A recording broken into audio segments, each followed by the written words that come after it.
सगळ्यांना जय शिवराय. सगळ्या शेतकरी बांधवांना जय शिवराय. आपल्या शेतकऱ्यांच्या कर्जमाफीसाठी आणि विविध शेतकऱ्यांच्या शेतमजुरांच्या दिव्यांगांच्या प्रश्नासाठी माजी मंत्री बच्चूभाऊ कडू यांनी हे उपोषणाला बसले.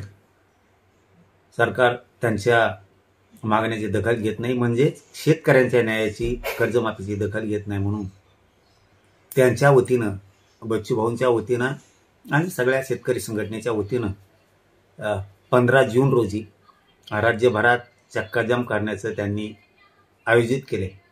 त्याला सगळ्या बांधवांनी, या राज्यातल्या शेतकरी बांधवांनी शांततेत मोठ्या प्रमाणात कर्जमाफीसाठी सगळ्या शेतकऱ्यांनी पाठिंबा द्यावा ही सगळ्या शेतकरी बांधवांना विनंती करतो.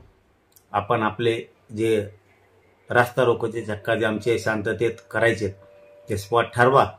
आमचा गोदापाट्यातला पैठण फाटा शहागड इथं ठरलाय. गोदापाट्यातल्या सगळ्या शेतकरी बांधवांनी जात पात धर्म सगळं सोडून शेतकऱ्यांची कर्जमाफी व्हावी म्हणून सगळ्या शेतकरी बांधवांनी गोदापट्ट्यातल्या पैठण फाटा इथं मोठ्या संख्येने उपस्थित राहू ही सगळ्यांना विनंती करतो.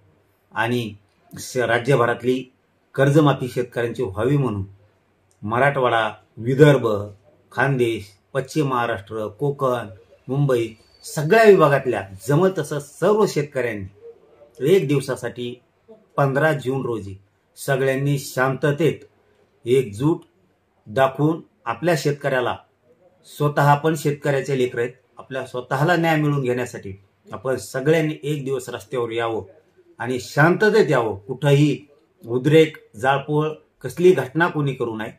सगळ्यांना विनंती आहे की आपण राज्यातल्या, महाराष्ट्रातल्या सगळ्या शेतकऱ्यांनी एकजूट, ताकदीने एकजूट दाखवा आणि आपली कर्जमाफी करून घेण्यासाठी एकत्र या ही सगळ्यांना विनंती करतो.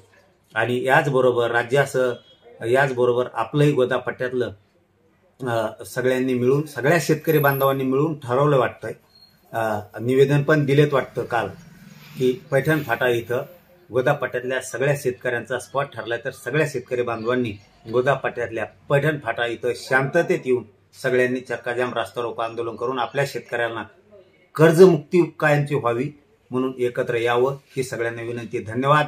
सगळ्या शेतकरी बांधवांना जय शिवराय. नवनवीन आणि ताज्या घडामोडींसाठी महाराष्ट्र जनभूमी न्यूजला सबस्क्राईब करा. त्याचबरोबर बेल आयकॉनवर क्लिक करा आणि मिळवा आमच्या बातम्यांचे नोटिफिकेशन्स.